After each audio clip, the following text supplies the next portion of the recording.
right now, go into my garage. He can see a diagram, a plan, where all my supplies are at, where my water is at, where I have a generator, 5,000 watt generator that can pump up my house again, and I have a contingency in the event that is demolished. I have another contingency where she can go outside. We have a 2-story house. We have a ladder. And as we all know, some of the ladies aren't as strong up there as men are. So guess what my wife is doing? Exercising in the event something like this should happen. Now, we have a plan. The emergency alert system, 95.1 K-Frog. This is where you dial it to. This thing is locked into that. Why is that? They will be telling us, this is where you meet. Citizens of Fontana, we're going to meet here. Citizens of Fontana, this is where your pets belong, because the Red Cross is not going to allow you to do that unless your animal is a rescue animal. 2008, I was in Los Angeles as a caregiver for my parents. Earthquake struck in Chino Hills where I live. We couldn't communicate. Cell phones were out, landlines were out. I got a text. Any folks familiar with texting? I am now. I had to ask a 13-year-old kid because my daughter texted me, "Dad, are you okay? How's Mom?" Gave it to the 13-year-old, "I'm okay, Mom is okay." Guess what I learned how to do? And here I am, 39 years old, retired, very young. Okay. So we have to complete a plan. And that plan, I used to use this as the Lakers, but unfortunately the Lakers are not doing that well. And we have to plan it at least twice a year. And I get my wife, her mom, Laura, she's just as young as I am. We've been married 40 years, but I'm 39. And we go through it, step by step. Now my daughter lives in Pomona, Ganesha Hills. Her husband is a first responder, a firefighter. How am I going to get to her, or how's she going to get to me? We have walkie-talkies, or a family radio system, where we turn on the radio. "Lauren, you copy? What's your status? How are you doing? Dad's cell took off. He is in Orange County. He's taking care of that. What's the status of your house? Is it still intact? Dad, what is the status of your house? Can you come here?" So we have a plan to meet. Our contact is my wife's friend who works for Drug Enforcement Administration. She's a retired EA out in Washington, D.C. And every month, Mary, I am checking the texts. "Are you okay? Oscar, the doctors are doing bad. What is going on in California?" That's how we communicate. That is my outside contact. Our responsibilities are immediate family. And unfortunately, that's the way it's going to be. But this is how we are preparing for anything that hurts us. So, we have a plan. For example, I have a diagram on the entrance of my garage, upstairs, practically in every room. We have smoke detectors, carbon monoxide detectors. We have fire extinguishers in every room pretty much. And we know how to evacuate. So if one part of the house is down, we know where to go. This is very, very important, folks. Again, who's going to take care of you? I had granddad. You take care of number one first. Take care of number one.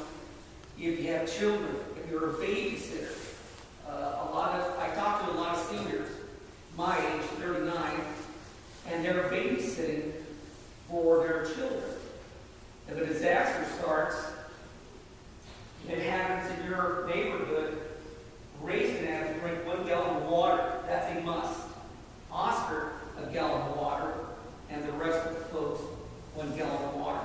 That doesn't mean about taking care of your washing yourself up. 1 gallon of water. In New Orleans, at the Dome, people were dying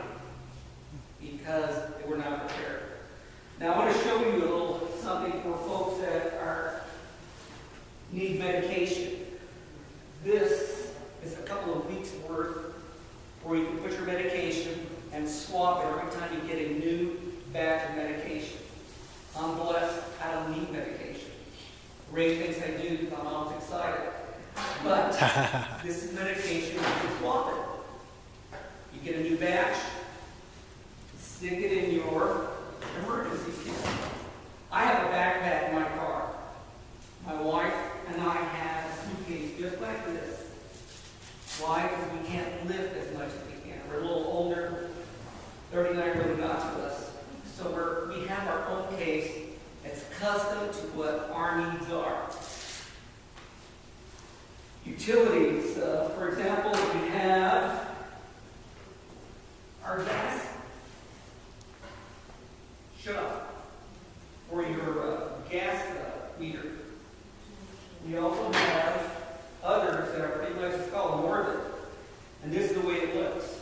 You have your water shut-off switch, you have your gas meter, and everything is on our house with a chain 2 feet. Why? It'll walk away. It will walk away. Because you'll forget, oh yeah, I'll take care of that tomorrow. You have to be prepared and you have to make sure you do this. Carbon monoxide detectors, every room is adjusted. Inventory of all of your important documents. We have a safe. Water, fire. Xerox put in there. Now money. I saw this going on in New Orleans, Gulfport, Mississippi, where a couple of folks walked in to purchase water. They only had a $20 bill. And my partner right here says, I don't have change for this. You need water. So we ask that you add at least $200 for small denominations so that at least you can buy some water. I've got several cases of water. And according to the FDA, they say they can last for 2 years or better, but we alternate. We alternate. Every Thursday and Friday, Ray can find me at the Chino Senior Center volunteering. I don't cook anymore because I hoard water. As a result, I'm what they call an intake person. All of the cans come in, I put a date on. Today is 1/13. And this is the same practice we should be using when we check our cans for a disaster kit. We date it, a month goes by or 2 months, swap it, put that date, utilize that. If there's any questions, go right ahead, because I know Ray's starting to snore. Water, so food.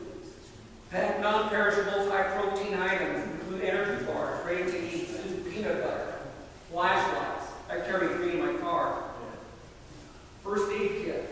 You know, it's nice to carry one around, but you have to read what's in here in order to make sure you use it correctly. Cave rock, don't forget, good country music, but this is what's going to alert San Bernardino County.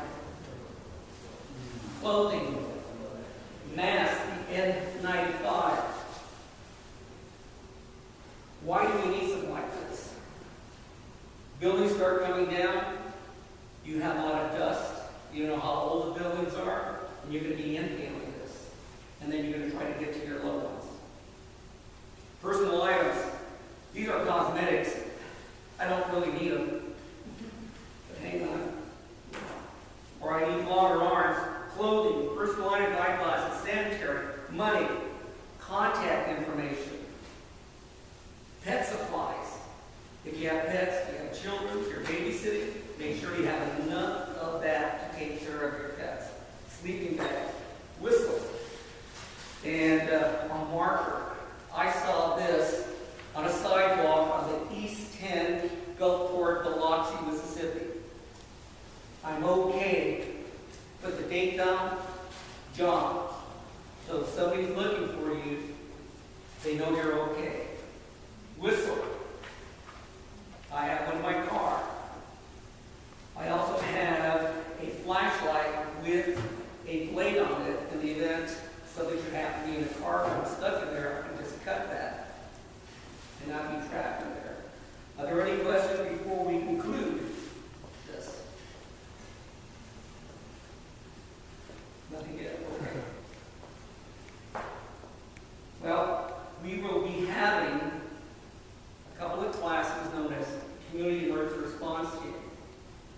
8-hour class. It's 4 hours the first day. The next day is 8 hours, and the week after that it's going to be another 8 hours. Light medical treatment. We identify, anticipate the hazards, reduce the fire emergency response, conduct life search and rescue, set up medical treatment areas, apply medical techniques, and reduce survivor stress. A lot of psychology behind that. Just don't forget, you're going to be in a neighborhood, and now all of a sudden, your neighbor's house is down, somebody's injured, and you have to know how to deal with that. If there's nothing else, folks, yes? Yeah, I've got a question for you. Say there's a big disaster, really bad earthquake, knocks out some overpasses and that kind of stuff. You know, your emergency supplies. First thing your neighbors are going to do is buy up everything that there is in the stores and or steal it. I mean that's kind of what happened in New Orleans, right? How long would you recommend that citizens, or how much food, water would you recommend that citizens? 2 days? 2 weeks. 2 weeks. There you go. The reason for that is because we experienced that already when Katrina struck. It took them at least 2 weeks. When I was out there, unfortunately, a lot of the folks thought that the government was going to come in there and help them out. That is not the case. Don't forget, I brought this out with the medication. We had a lot of individuals that perished there at the dome because they did not have their medication.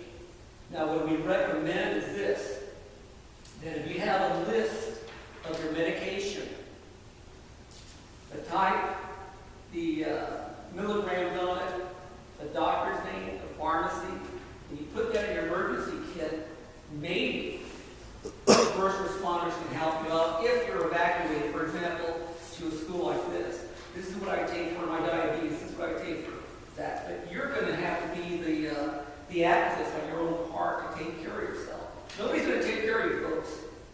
I know the first responders are going to do the best that they can, but they're going to be going to schools, hospitals, and who's going to be taking care of Ray or Oscar? It's going to be you. 2 weeks worth, small denominations, 1 gallon of water daily, minimum. Now, if you want to take a shower, get some wipes, clean yourself up, and then get ready for the next wave, if that's the case. You're talking about a gallon of water per person in the household, correct? Correct. Per person. So if you have 4 folks that are living with you, that'll be 4 gallons a day. I have quite a bit of water in my house. I have a big car garage. I have one section with a generator on there, and I have about 4 cases of water. I have purifying tablets. I've got flashlights. And this is because my partner over here took me through this class here, and I go, oh my gosh. And I thought I was prepared. My boots are in my car, long pants, long sleeves, and believe it or not, some sunblock, because you never know what's going to be out there. And especially my face mask. You're going to be inhaling a lot of particles out there. And you're going to have animals running around. And that's where our partner comes in next, I think. Any other questions? We strongly recommend at your house the 7-day, 2-week supply of food, water. Find a good place to get a tool shed outside, because we don't want to put it in the garage in case the garage collapses. And also today, what happened today in Selmar? I hope everybody's checked the batteries in their smoke detectors. That poor family, they all succumbed to smoke inhalation because I've heard 2 reports. They didn't have smoke alarms or they weren't working. So if we haven't checked them, and when the time changes, that's a great time to go in and check your smoke alarms, change your batteries. Yeah, it's unfortunately husband, wife, and 2 kids. It's sad. And I highly recommend you guys take the circuit. I'm going to get a bit more in depth because being up here in the north end, as far down, you got 1 fire station. PD's down past the 210. It's going to take them time to get up here. So once you take care of yourself, if you're trained in CERT, now your team can go and help your neighbor. And know when you can go into a house and when you cannot go into a house. So that way when they respond, you can tell them, okay, I've gone to this house, everything's good here, but I heard voices here, we couldn't go in, it was too dangerous. They're prepared. They have the equipment, and you shorten the time of their response to that person a lot. So I highly recommend this program. And it's free to anybody who wants to take it. For anybody who wants to take this class, February 21st, 22nd, and March 1st, it's 2 Saturdays and half of a Friday. Then the following one is June 6th, 7th, 14th, and then the last one will be September 19th, 20th, and 27th. But it doesn't mean just because you graduated from this organization or this class that you should put on your shirt, your vest, and you're going to go in there. That is not our job. We're just making you aware of what some of the things are going on so that if the lieutenant here shows up, this is what's going on. Got it. We can't go in there. That's all we have. Question? Yes? How or where do you sign up for this class? You can go online under the Fontana Police Department. There's a drop-down menu, it's find volunteering, and then the cert class will pop up, and there's 2 forms. You can download them, fill them out, you just scan them, and send them back to me. And if you have neighbors that prefer to have it in Spanish, let me know. We're having a Spanish class also. 95.1, we also have www.sbcfire, where you can go in there and get some information. There's another website called TENS, and that's Telephone Emergency Notification System. I get information on my phone before things like that happen, and I signed up. My daughter lives 6 miles from me, my wife. She also gets that information too. So we're all in tune as a team, as a unit. That's why. Thank you, sir. And the whole purpose behind this presentation is we don't want anybody to be paranoid. We want you to be prepared. We're talking about cell phones. That's probably one of the first things that goes in a major catastrophe, right? Everybody starts getting on that cell phone. What does it do? It ties up all the lines. Or if cell towers go down, you may not have access to communications. The fire department here, I can tell you, is extremely well prepared to respond to incidents and catastrophes and things like that. So is the police department. So is the sheriff's department. Problem is, our resources don't go on forever, and we're going to coordinate everything we can to help out the most of the population that we can, right? A lot of times you don't go out helping individual people because it's actually counterproductive. So, anyhow, with that, the next presentation, I'm going to bring up Jamie Simmons, if you're ready to go.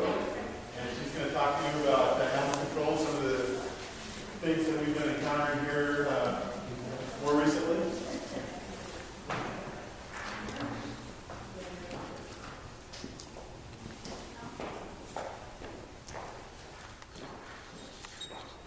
First of all, good evening. I'm Jamie Simmons. I'm supervising the animal services officer with Montana PD.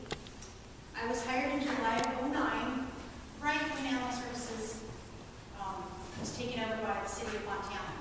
It was in the previous managed by the city of San Bernardino Animal Control.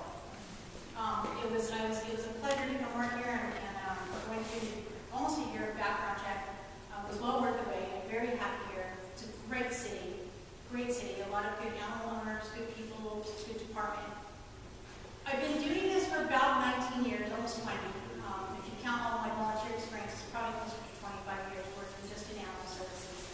I too have responded to numerous disasters, and I will tell you, the presentation I did tonight, you can never be too ready, especially not for yourselves and your family, but for your pets as well. I was also at Hurricanes Katrina and Rita. Oh my gosh, the 03 fires, the 07 fires. You can never be too prepared. So this weekend, put that on your to-do list to double check. And the water, exchanging the water out is always a great idea. So, and that includes stuff for your pets as well, medications, so forth. The laws have changed since Katrina. You now need to bring those pets to shelters, Red Cross shelters designated just for the pets. And your local county, city, municipalities will have to furnish those for you.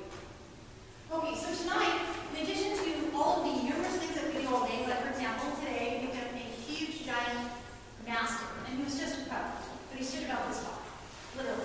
He was the size of a horse. So we're both covered in slop.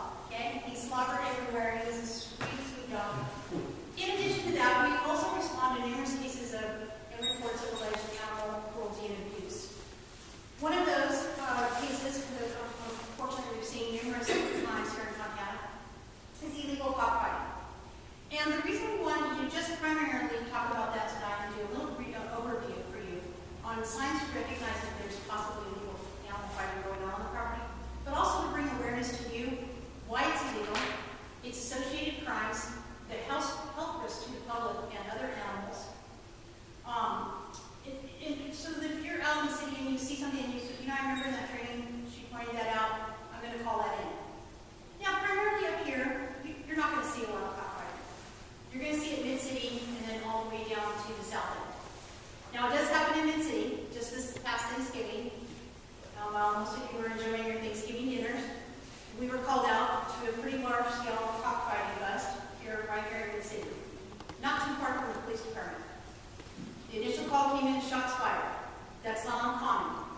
Typically, our anonymous reporters are those persons who were at the cockfight and lost a lot of money. Typically, those are the folks calling us anonymously. The call came in initially, shots fired, probably participants shooting at each other. When the police officers arrived, everybody went running. Close to 80, from what I heard, might have been close to 100 people. They were able to apprehend several suspects, charge them with illegal cockfighting. A lot of cash was found, a lot of roosters, dead roosters and new roosters.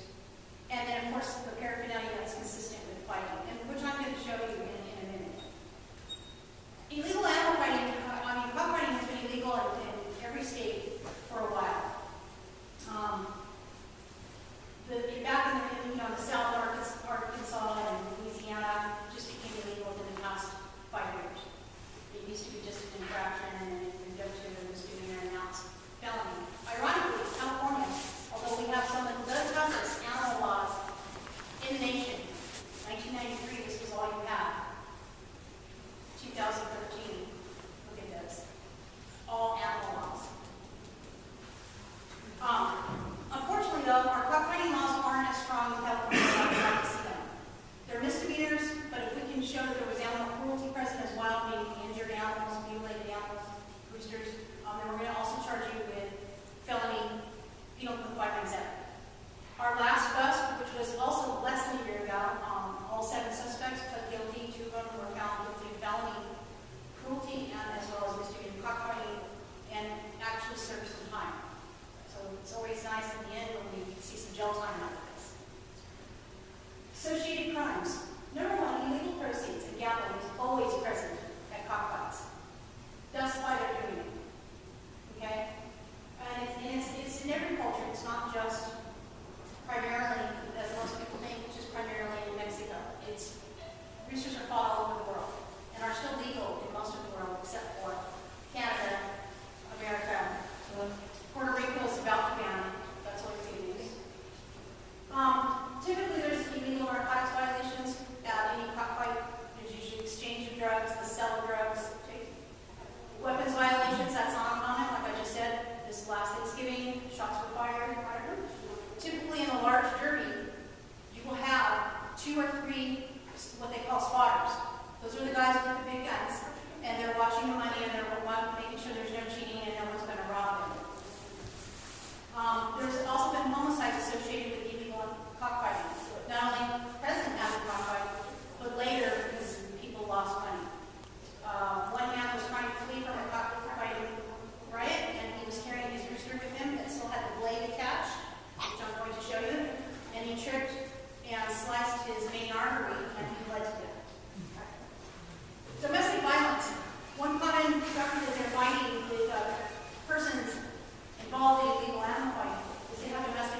trained for fighting. These aren't your normal farm roosters.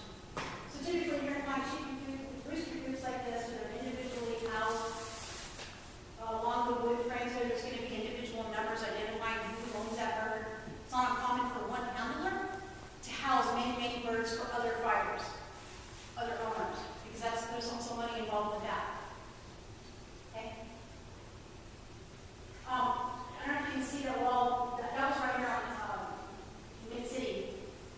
This is the backyard. That fake wall was put to hide what was behind that. And that was multiple roosters, illegal animal fighting roosters, the shooting coop, the fighting pit. He goes next slide. This was a training room where they would face off the roosters for training prior to a fight. It's also where they were conditioning and training the roosters. The box that you see there on the outside, you go to the next slide. That's called a dark box or an isolation box. The green tarp will be placed over that. Right 2-3 weeks before a fight, a rooster is placed into these individual boxes and left there in the dark. They are left there